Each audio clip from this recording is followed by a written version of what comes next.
Welcome to the Burn City Suns Talk season preview special series. This is part one of a three-part series where we're going to break down some of the biggest questions surrounding the Suns heading into the season concerning their roster. So first up today, we have part one of who should the Suns cut. I think right now, me and you, Damian, both agree that the Suns are down to three candidates: Bol Bol, Keon Johnson, and Damion Lee.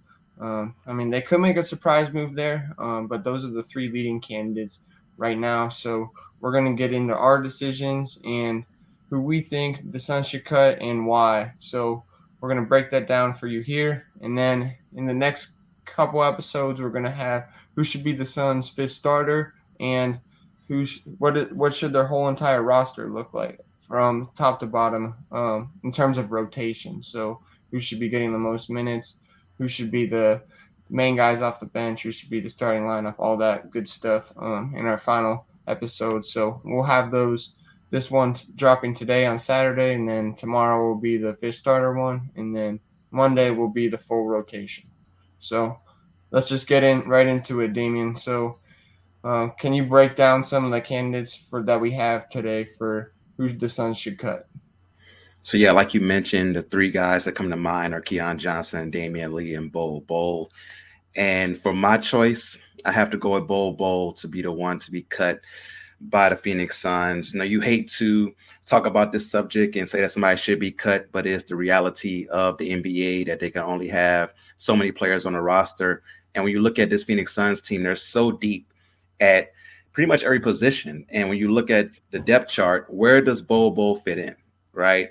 And it was something that was joked about at media day where someone asked Nurkic about Bol Bol being a big man for the team. And he said, well, he's not really a big man. He plays more like a guard. But the thing is, if he's not a big man and he's considered a wing or a guard, where does he fit in?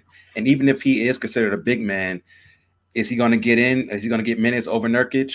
Is he going to get minutes over Drew Eubanks? He's not going to get minutes over those guys. So honestly, having him on the roster could be a wasted spot. You just showed his stats in the preseason. You mentioned in our last episode that he averages or he had the least amount of minutes out of anybody who was actually playing during the preseason. And it seems like his confidence just isn't there. Go back to media day. I asked him a question of what has improved the most in your game since your rookie year, and he had no answer for it. And he asked for even clarification on the question and said, "Do you say it improved since rookie year?" I said, "Yeah," and he still had no answer for it. And it showed me at the time I didn't think about it. I was just thinking, okay, maybe he's just not that vocal, quiet person, shy. But now thinking about it and seeing how he played in the preseason, seems like he doesn't have that confidence in a certain section of his game. Usually, as a basketball player, like, okay, if my shot isn't going, I can drive to the rim. If my offense isn't going, I can play good defense. If my defense is lacking, I can make good decisions on offense. There's something I can go to if one of the other parts of my game isn't going well. And it seems like with Bol Bol, he doesn't have the confidence in any part of his game to say, okay, I'm not getting the opportunities to shoot the ball. Let me grab a bunch of rebounds. Let me block a bunch of shots. And he did grab some rebounds. He had some blocks in there, hit a three here or there, but it just wasn't consistent enough throughout the preseason. And his lack of minutes really showed me what Frank Vogel thinks of him. Frank Vogel may not have a bad opinion on him, but his opinion on him isn't as high as the other players, and that's shown by the lack of minutes. Yeah, and I think just when you look at this roster, I mean, the Suns cut Ish Wainwright.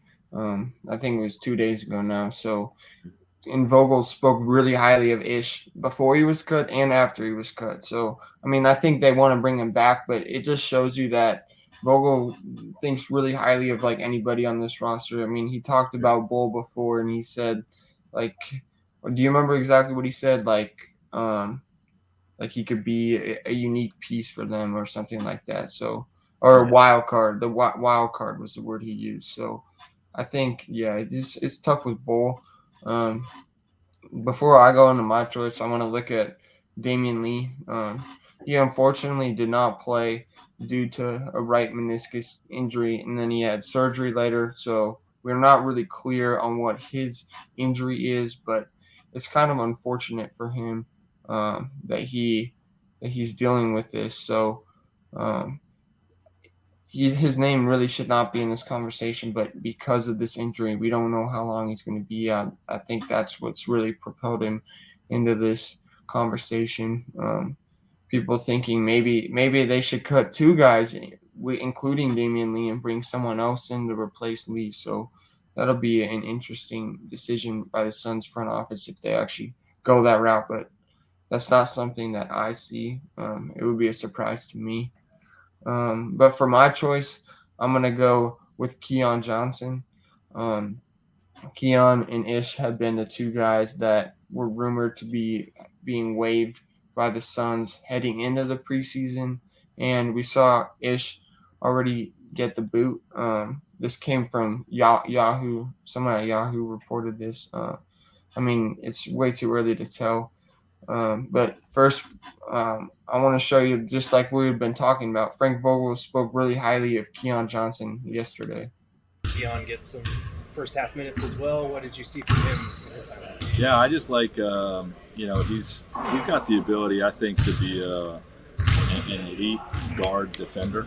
You know, his ability to fly around, you know, his quickness, his recovery speed, athleticism. You saw the one block he had on the kid that was coming to the basket, but working to contain and just really gets all the way up to the backboard to contest and block a shot. You know, obviously he would need time, you know, in the structure of our system to get all the nuances down.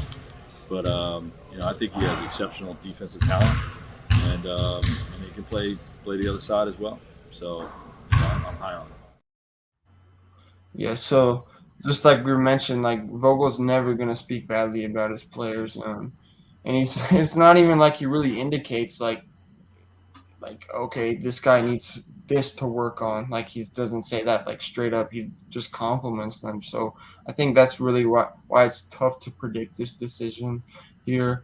Um, Here's Keon's stats for the preseason. I mean, he did have a good points per game average for how many minutes he played. But once again, you see those turnovers per game at 1.6, which is the same as Bol's. So I think in his shooting numbers as well, you see those 33% from the floor and 20% from three are not good numbers to me. And I mean, we've talked about this fifth starter on our recaps on our podcast. I mean, not this fifth starter who should be cut. And the thing that always comes back with Keon is how does he fit into this team, because he's 6'3", he doesn't bring the ball up, but you see that Frank Vogel really likes him as a defender. But what else can he do? Like he's really athletic offensively. He can throw down some really impressive dunks. But it's going to be tough for him to in on this team just because they have so much guard depth, and he's so short that he can't bring the ball up the court and be a point guard for them. So I think that's really where the struggle is for Keon Johnson. Yeah, I agree with where the struggle is for him as far as being a shooter and also having a kind of defined role on the offensive end of the floor. But because he is a good defender, that could give him the edge of a Bol Bol. Bol Bol is somebody who can get block shots, and those block shots are very impressive when he does it. But he's not a good defender on a consistent basis. And if Keon Johnson is somebody who can be a close to lockdown defender on the perimeter, that could be more valuable than having Bol Bol block a shot here or there every once in a while. So I think that does give Keon the edge over Bol Bol as far as staying on the roster. Yeah, like the argument for both of us really is how do these guys fit in, and I think that's something that's really tough because it seems like most of the guys on the team have defined their roles, but these are two of the guys that haven't, and it's kind of this is where it's tough. Like you're heading into the regular season now with a chance in a team that wants to win a title. Like, do these two guys even really fit in? I wrote an article on Bull like going into last game. He was last in the team in points per game and minutes per game. I think now he's second to last in points, but I mean you can see all the how their stats compare to the rest of the team here. You see Bull at 16th and Keon at 15th. And this is just ranked in terms of points per game.